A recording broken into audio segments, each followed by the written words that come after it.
We are here for Queer the Area, Improving Health and Well-Being Through Responsive, Community-Driven Interventions and Research. So I will introduce our speakers briefly. So first we will hear from Trevor Hart. Dr. Trevor Hart is a professor in the Department of Psychology at Ryerson University. Dr. Hart's research in HIV prevention and care spans a wide variety of fields, including mental health, sexual health, and public health. Dr. Hart's research is conducted at the HIV Prevention Lab and collaborating labs, HIV clinics, and ASOs, AIDS Services Organizations. Dr. Trevor Hart works to develop and test sex-positive, anti-oppressive HIV prevention interventions and psychotherapies for gay, bisexual, and other men who have sex with men.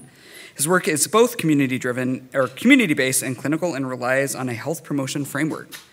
Dr. Hart is also the nominated principal investigator of the ENGAGE study, which hopefully you've all heard of, the Sexual Confidence Psychotherapy Study, and the GPS Implementation Science Study, all studies about the sexual and mental health of gay, bi, and queer men. And just to the left of Trevor, we have Kirk Ferlat.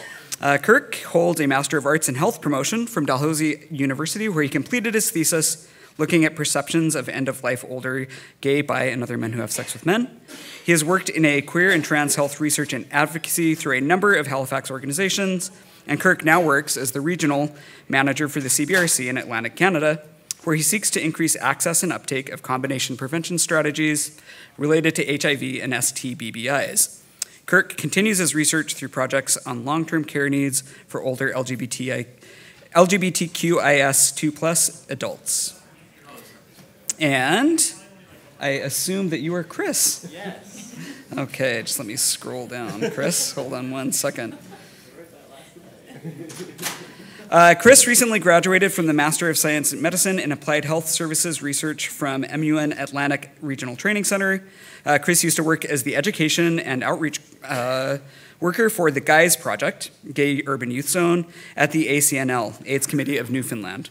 As a queer-identified cisgender dude, he recently received a CIHR grant in sexuality and gender to develop an online education module for nurses to learn about sexual orientation and gender identity.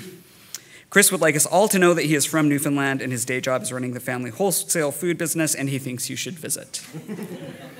Ilham, who I don't know if Ilham was in the program, but Ilham is not presenting, and instead we are joined by some of our fantastic health promotion case managers here in Vancouver. And hold on, I just need to pull this up.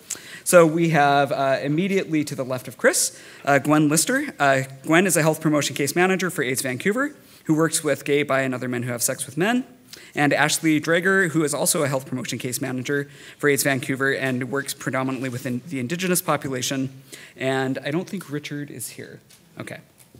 In collaboration, this team has been working on the current redesign of a program that has over 20 years of historic relevance within the sex worker community in Vancouver. So thank you all for agreeing to present. If you would, just hold the questions for the end. It helps us a little bit with tracking time, and I will help with getting questions sorted out when the speakers are done. Okay, you ready, Trevor?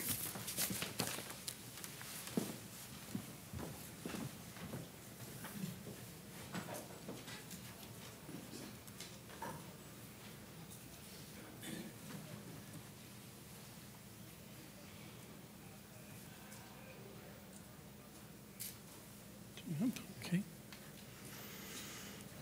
So hello, everybody. I'm really glad to be on this panel. As someone that does a lot of the research where we learn about the problems that we're having in our community, I think we need to do a lot more of that. We need to understand the problems that we're having in our community, and we also need to know about the strengths that we have in our community. But it always strikes me that we could be doing a lot more work that actually, okay, so now we know what the problem is, we know what the strengths are, and what are we going to do? What are some of the changes that we'd like to make to support people in our community? And so I'm really glad to be a part of this panel specifically. So I want to talk to you about the Sexual Confidence Study.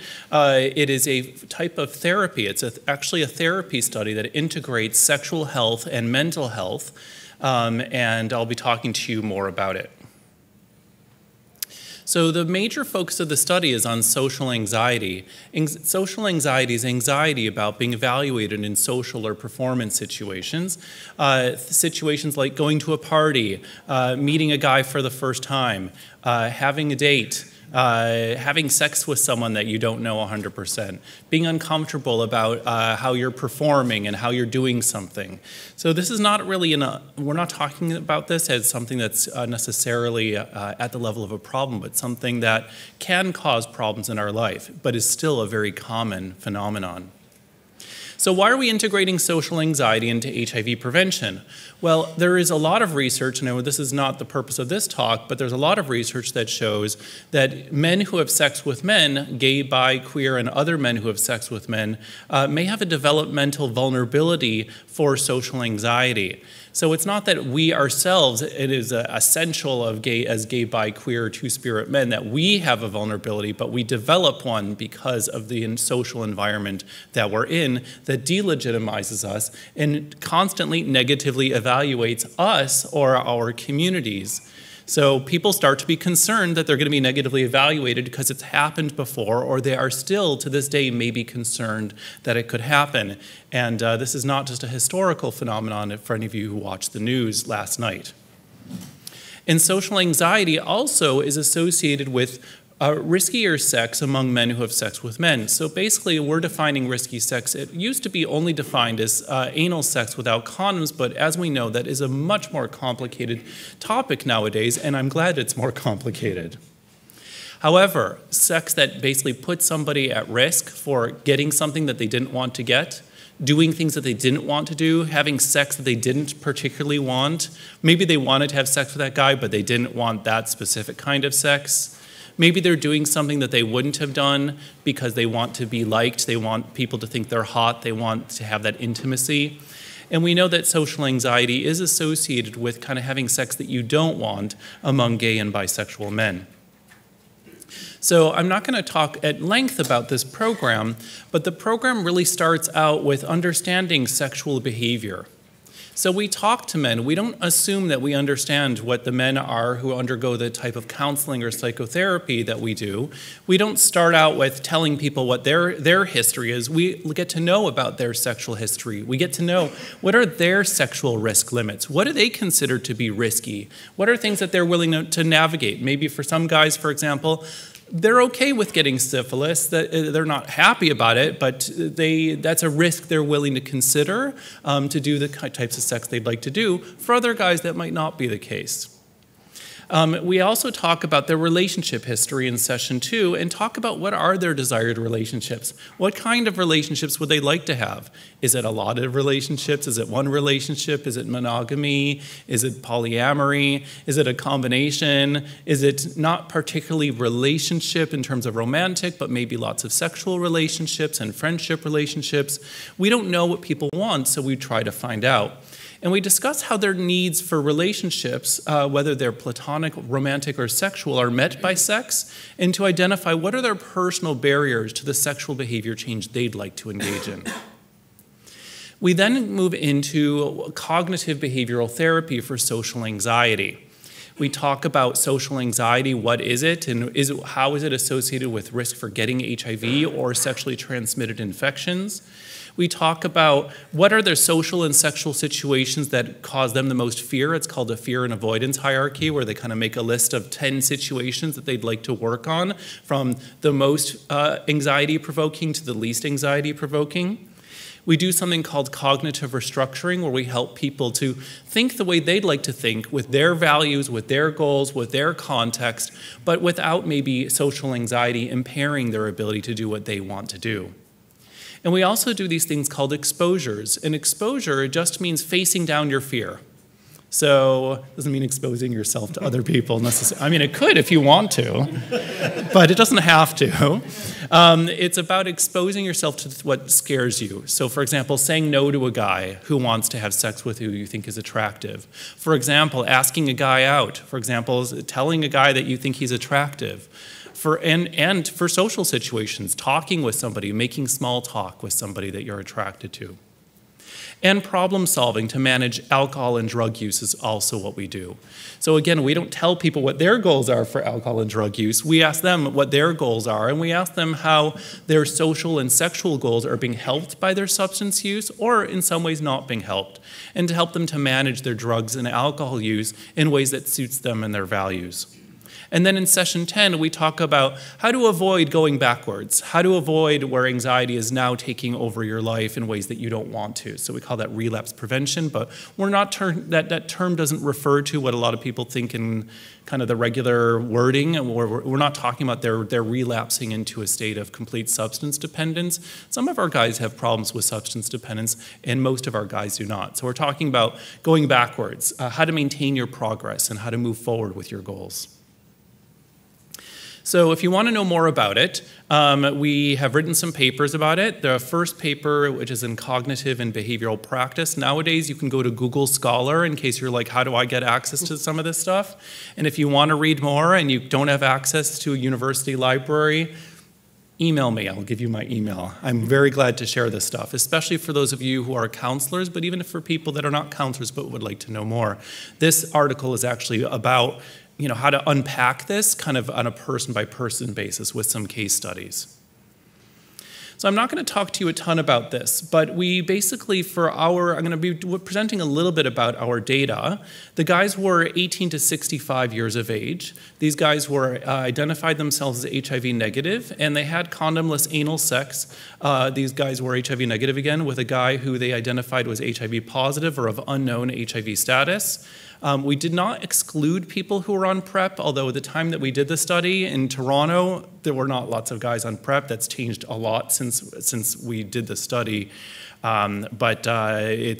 We didn't exclude people as long as they did have a goal that was related to sexual health and STIs. For example, maybe I'm a guy who uses PrEP, but I still have some concerns about, how I've been getting syphilis again and again, and I want to talk. That is a goal for me.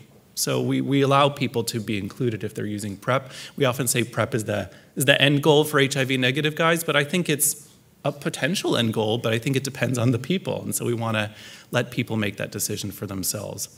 They had to endorse social anxiety, saying, hey, I do have anxiety about being evaluated. And they had to engage in alcohol or substance use or be high within 2 hours or during sexual activity at least once in the past 3 months.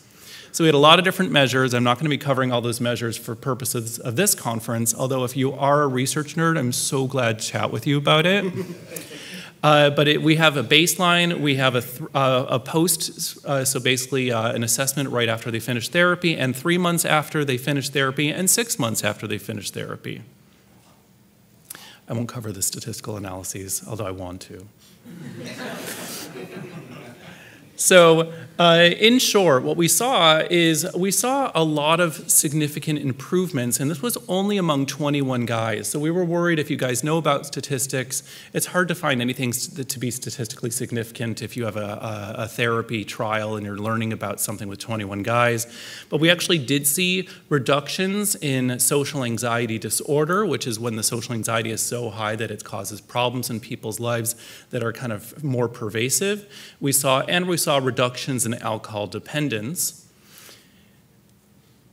And these lines here that I'm presenting are not on the same metric. It's just a chance for you to kind of see overall, no matter how we slice it and dice it, no matter which measure we use, no matter if we're taking a look at diagnosis or we're taking a look at a self-report scale of how much anxiety people think they're having, there are reductions across the board, and they seem to be occurring between baseline and post-treatment, but the reductions seem to be continuing even after it's only 10 sessions of therapy. I was a little worried, to be honest, guys.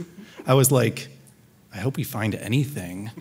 But we did, and 3 months afterwards, and even 6 months afterwards, instead of things going backwards, where that often happens, where like you finished up with your therapy, so you could go back. For example, if I take a medication for something that's chronic and I stop taking that medication, I might expect that problem to return.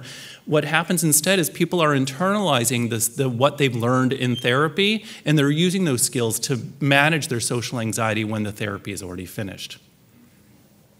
We also saw significant reductions in, if we ask people about You know, how much do certain situations bother you? Or how depressed are you? Or how lonely are you? And you can see here it's a very similar pattern of findings. Just to be fair, there's once in a while there's a tiny uptick from 6-month follow-up where it's getting maybe a little bit worse, but it's still pretty similar between 3-month and 6-month. And certainly by 6 months after the therapy session, they're still in general lower than they were on things that bother them, lower on distress measures, meaning they're less distressed at 6 months than they were compared to the end of therapy, which we see as a good sign. So what we saw is that sexual confidence was associated with significant changes over time. We did take a look at whether guys had sex with a guy who was HIV positive or of unknown status. We did not tell people that they had to reduce their amount of sex. So in case you guys are like, this is not 1990. We did not tell people to have less sex. We love sex. We're very sex positive. Yay sex, yay more partners. And yay sex with guys that you'd like to have sex with, regardless of their HIV status. So let's just name that too. So don't say I'm going there, because I'm not. So but we didn't tell them what to do, but we did see that guys these are HIV negative guys, and most of them were not on PrEP. We had maybe one guy who was on PrEP, but that will change if we do the study again. They did reduce their amount of condomless anal sex with guys that weren't HIV negative. I think with PrEP that would change a lot, and it'll be cool to see how it changes when guys are on PrEP and what decisions they'd like to make. And we saw reductions in diagnosis. We saw reductions in self-report questionnaires that asked about anxiety and depression and loneliness. And these changes were maintained at 6-month follow-up. But for those of you who are familiar with kind of research studies, this is just, everyone kind of got the same therapy, right? Everyone got the same, so we can't compare this against something else. So we don't have a control condition for those of you guys who are waiting for the randomized controlled trial. Let's hope we get funded, and I hope to share that with you in the future. But we don't know that 100%. But the findings are pretty strong, and they are comparable to when we just do therapy. You know, these studies that I built my stuff on, these what I call straight people therapy trials. Again, yay straight people, it's great, but I would like to see our community involved in the research, and not just as like the 2 or 3 people out of the 200 that happen to be queer. We do see that basically this type of therapy works really well for our gay, bi, queer men who are participated in our trial. We see here that we can also integrate the things that we think about too, because for us, how we feel is associated with how we fuck. And so that's true for other folks as well. But the other therapies don't talk, these therapy trials, they never talk about sex. It was remarkable, the things that we would talk about in a lot of when I would do therapy and would be in these big research trials, but they wouldn't talk about, let's say I'm anxious when I'm having sex. Let's say I'm anxious when I want to have sex. How do I manage how much alcohol I should be drinking? How do I manage, and how do I manage my crystal meth use? We definitely did not talk about that, right? If in fact that would have been completely pathologized in some of the research that I was a part of before I had the ability to control my own research. So what it suggests is we basically have a lot of improvements that we're able to make, and we don't have to divorce how we feel from how we fuck. So we need to know more though. We need to know more. We don't know about how this would work out in the age of treatment as prevention being rolled out more effectively in Ontario, and PrEP being rolled out more effectively in Ontario. By the way, we're going to be behind the rest of you guys for some time if you're part of a province that has public funding for PrEP. We technically have public funding for things as long as you know where to go and which clinic to go to, and which implies access, and you live downtown, and you know you can chat with the physician. Oh, and by the way, you're not anxious to chat with the physician and get negatively evaluated. So you can see here some of the guys in our trial who are regular, awesome guys would probably have trouble asserting themselves. Some, not all, but some might have trouble even asserting themselves to talk to their physician. So I think that there's some barriers to PrEP, and I think some of them are related to how we feel about ourselves, which means it's also mental health related. Again, mental health barriers to sexual health access, and sexual health barriers to getting good mental health supports. But what we do see here, that despite the fact that we need to know more, and we need to know how this works out in the age of PrEP, this program does present a good opportunity to treat both psychiatric disorders and to reduce sexual risk behavior as the guys define it concurrently. So we can do this work together. We can make differences, and we can do it without pathologizing our sex. We can do it in a sex-positive way that integrates therapies that we know work in the general community. So just want to acknowledge our funders and our fabulous co-investigators and graduate student research assistants. If you'd like to contact me, it's trevor.hart@psych.ryerson.ca. If you can't remember that, just look up Trevor Hart gay on Google or Trevor Hart HIV, and I will be there waiting for you.